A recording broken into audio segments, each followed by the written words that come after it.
పందల బాలుడు పంబావాసుడు హరిహర తనయుడు ఎక్కినాడు పల్లకి బంగారు పల్లకి మణికంఠుడెక్కినాడు అందాల పల్లకి బంగారు పల్లకి మణికంఠుడెక్కినాడు అందాల పల్లకి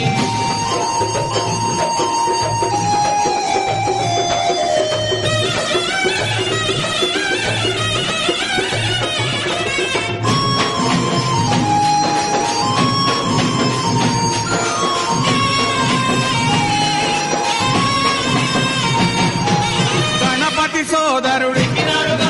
కన్ముఖ సోదరుడు గణపతి సోదరుడు కన్ముఖ సోదరుడు ఇరుమేలి వాసుడు